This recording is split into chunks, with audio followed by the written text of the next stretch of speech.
Somebody once described the Tanakh, the Jewish Bible, as the most daring book ever written. And in many ways, that's true.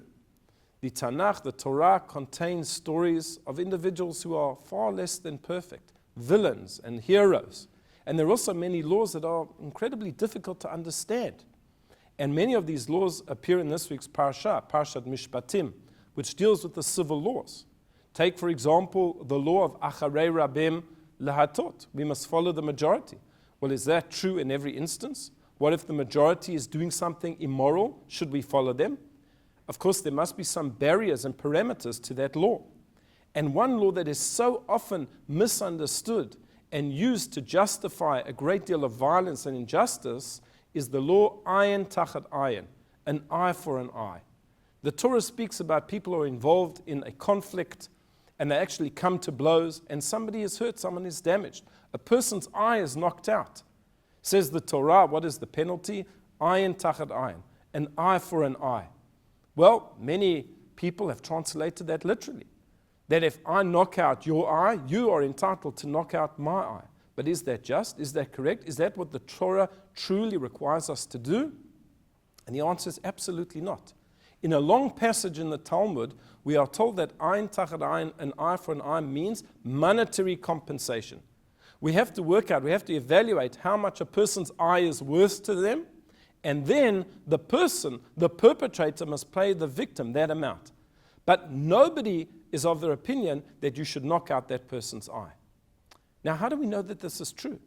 We know it is true because of something called the Torah Sheba'al Peh, the oral tradition that tells us how to read the Torah. The Torah is really a closed book. It's puzzling. Sometimes it's completely vague. What does it mean? Yet we have the oral law to interpret it. Ayin tachat ayin means an eye for an eye, that you must compensate that person monetarily. And the Vilna Gaon says something quite remarkable. He says that this is in fact apparent even in the words. Look at that phrase, ayin tachat ayin, an eye for an eye. Well, you can also translate it differently, says the Vilna Gaon. Ayin means to look. Tachat means under, ayin, the eye. Look under the eye. Look under the word ayin in Hebrew. Under means look at the letters that follow ayin. Ayin, yud, nun. What is the letter after ayin? Well, it's the letter pei. What is the letter after yud? It's the letter chaf. What is the letter after nun? It's the letter samach. That gives you the word kesef, which means money. If you look under the eye, the Hebrew word eye, the letters that follow it give you kesef, which means money. So of course, it doesn't mean that you must harm the person, but you must pay money. What is the meaning? How do we understand the oral law, which of course is the main body of learning for the Jewish people? What is its relationship to the written law? How important is it? And Rabbi SR Hirsch, the great German scholar, gives us the most beautiful analogy to understand it. He speaks about a university lecture. There are people who come and they listen to the lecture, and while the lecture is taking place, people take copious notes.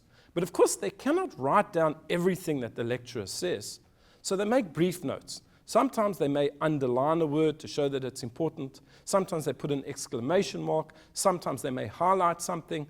Those notes are only intelligible to the person who was at the lecture. If somebody missed the lecture and asked their friend, "Can I look at your notes?" and he said, "With pleasure," and he gave that person the notes, they wouldn't be able to understand it. They are too cryptic. He won't understand what all of those symbols mean because he wasn't at the lecture. But if you are at the lecture, you will understand what those notes mean because you were there, and one word can remind you of something. Says Rabbi Hirsch, this is the relationship between the oral law and the written law. The written law are those cryptic notes that were taken at the lecture.